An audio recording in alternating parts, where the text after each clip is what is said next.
दिल्ली की सुबह थोड़ी सी धुंध और बहुत सी व्यस्तता से भरी थी, लेकिन इस शहर की चहल पहल के बीच कुछ लोग ऐसे भी थे जिनके लिए सूरज उगना सिर्फ एक और लड़ाई की शुरुआत का संकेत था। अजय सिंह राठौड़ उन्हीं में से एक था, एक ऐसा नाम जो न तो किसी दस्तावेज में दर्ज था, न ही किसी वीरता पदक की सूची में। फिर भी देश की सुरक्षा के हर अहम फैसले में उसका दखल था। अजय ने हमेशा से चुना था वो रास्ता जो कांटों भरा था, लेकिन मंजिल थी देश की सुरक्षा। उसका चेहरा गंभीर, चाल सधी हुई और नजरों में वो दृढ़ विश्वास था जिसे देखकर कोई भी समझ सकता था कि ये आदमी सिर्फ काम करने आया है, बहाने नहीं ढूंढता। उधर साउथ ब्लॉक की एक अत्यंत गोपनीय मीटिंग में कुछ गिने चुने अधिकारी बैठे थे।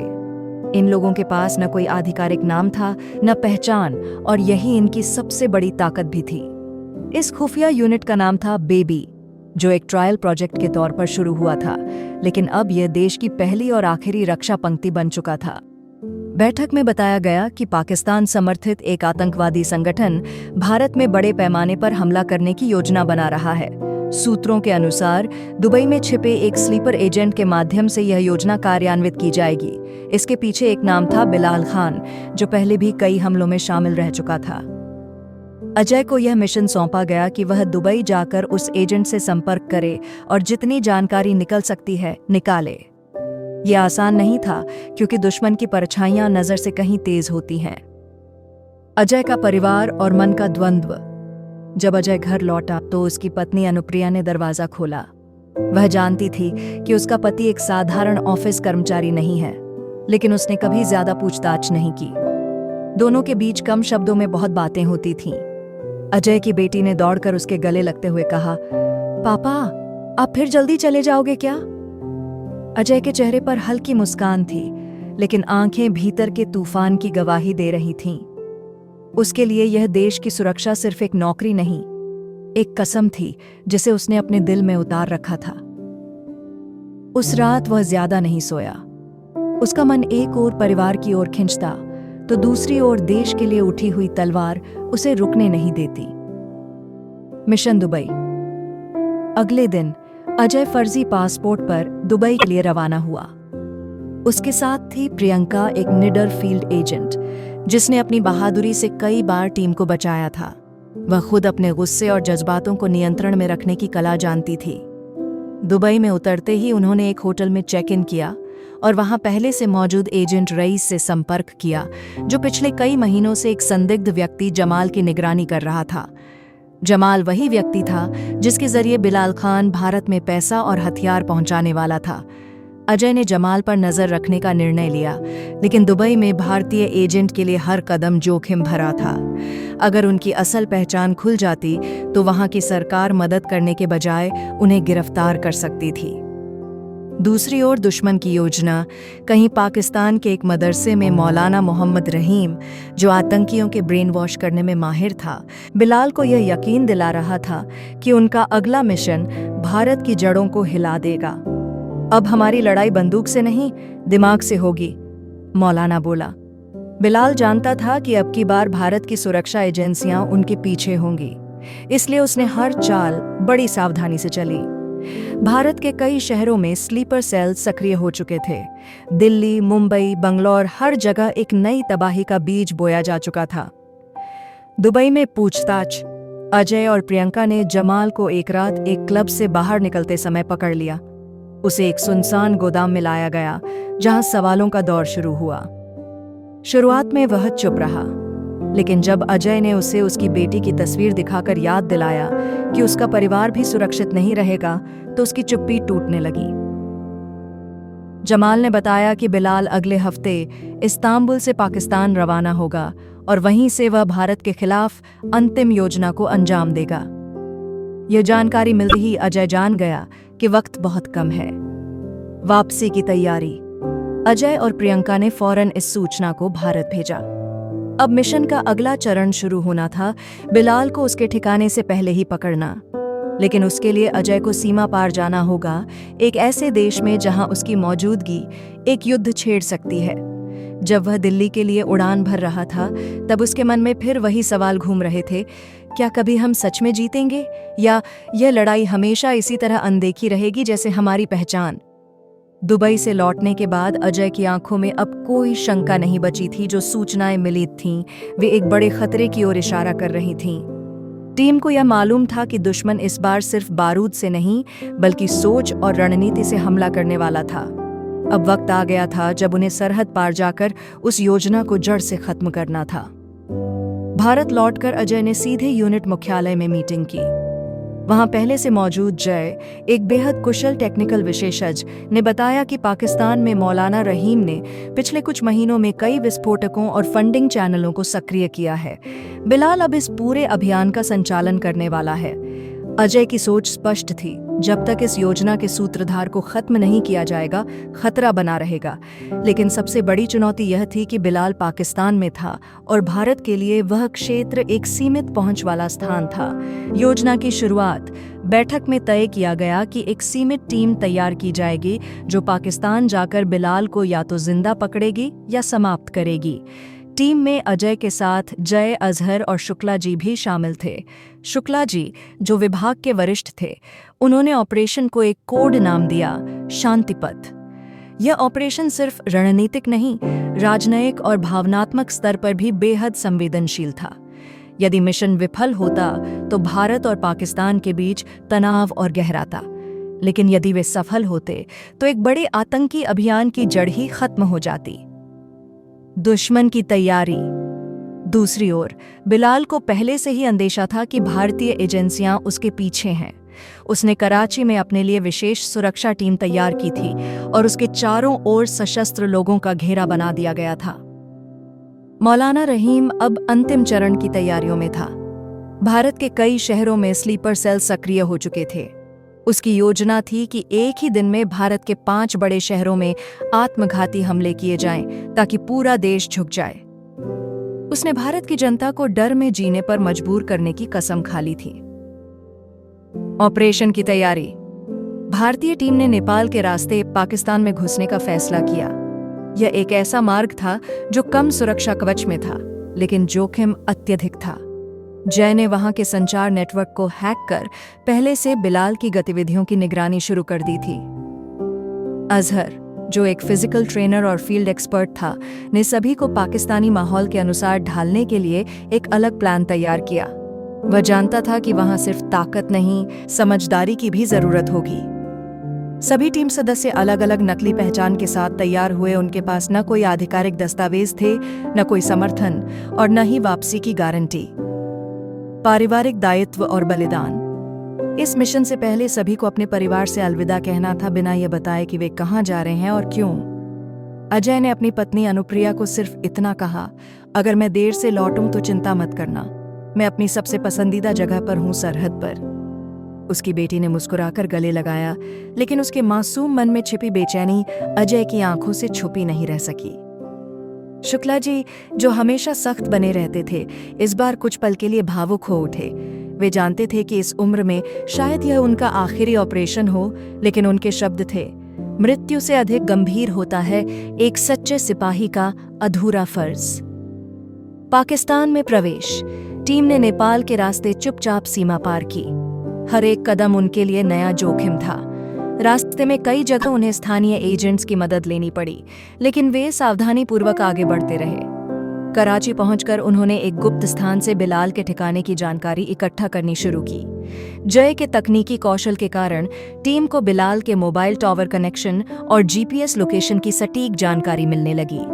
उनकी योजना थी कि उसे जिंदा पकड़ा जाए, ताकि भारत को वैश्विक मंच पर यह साबित करने का मौका मिले कि वे सिर्फ लड़ते नहीं, न्याय भी करते हैं। खतरे की घंटी।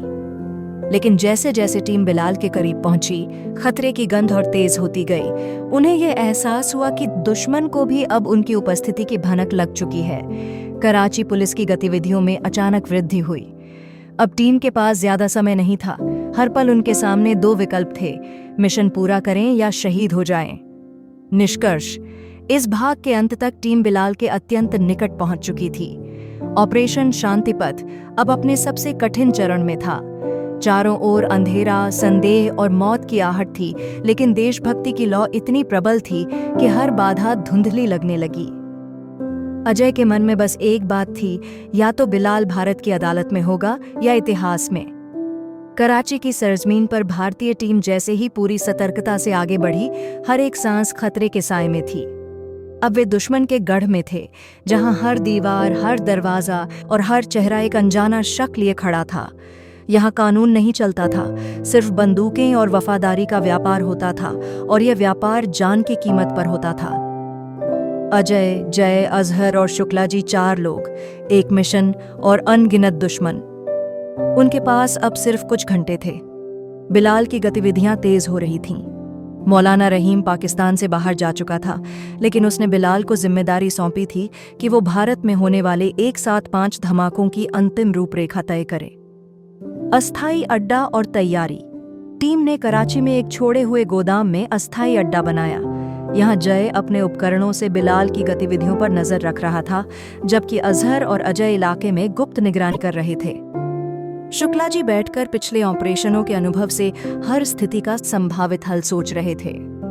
उनके पास कागज नहीं था, लेकिन दिमाग में सैकड़ों योजनाएं थीं। हर योजना अपने आप में एक तंत्र जैसा थी, जिसमें गलती की कोई गुंजाइश नहीं थी। जय ने एक महत्वपूर्ण तथ्य सामने रखा। बिलाल हर शाम एक मस्जिद के पीछे के रास्ते से निकलकर शहर के पुराने हिस्से में एक मुलाकात करता है, जिसका लोकेशन हर बार बदलता है, लेकिन एक पैटर्न में है। इस पैटर्न को पहचानना, समझना और उसके अनुसार कार्यवाही करना ही अब सबसे बड़ा लक्ष्य था। विश्वास और संदेह। टीम के भीतर विश्वास अटूट था, लेकिन बाहरी माहौल पूरी तरह से अविश्वास से भरा हुआ था। अजय जानता था कि यहाँ एक गलती पूरे ऑपरेशन को नाकाम कर सकती है। एक बार भी शक हुआ तो या तो पकड़े जाएंगे या खत्म कर दिए जाएंगे, और तब सरकार भी इनकी कोई मदद नहीं कर पाएगी। उधर दुश्मन के भी कुछ लोग अब बेचैन थे। बिलाल को सूचना मिल रही थी कि कुछ बाहरी लोग कराची में देखे गए हैं जो स्थानीय नहीं लगते। बिलाल को यकीन था कि ये भारतीय एजेंट्स ही हैं, और उसने अपने सुरक्षा घेरे को और सख्त कर दिया। अब ये एक दौड़ बन चुकी थी, कौन पहले किस तक पहुंचेगा। फूट पड़ता भरोसा। एक स्थानीय एजेंट जो अजय की टीम की मदद कर रहा था, अचानक गुम हो गया। यह संकेत था कि या तो वह पकड़ा गया है या फिर पलट गया है। दोनों ही स्थितियां बेहद खतरनाक थीं। टीम ने तुरंत गोदाम खाली कर दिया और दूसरी जगह शरण ली। लेकिन यह घटना एक चेतावनी थी। अब वे बिल्कुल दुश्मन की आंखों के सामने थे।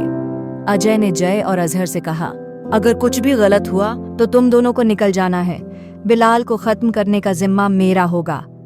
अजहर गुस्से से बोला, हम यहाँ देश के लिए आए हैं, अकेले मरने के लिए नहीं। टीम के बीच दृढ़ संकल्प की गूंज थी। गहराता खतरा। शाम ढलते ही कराची के गलियों में बिलाल फिर से दिखाई दिया। उसके साथ कई बंदूकधारी थे, लेकिन उसकी चाल धीमी और आत्मविश्वासी थी। वह जानता था कि भारत के एजेंट शायद उसे ढूंढ रहे हैं, लेकिन उसे यकीन था कि वे उसे पकड़ नहीं सकते। अजय ने बिलाल की गतिविधियों को देखना शुरू किया दूर से।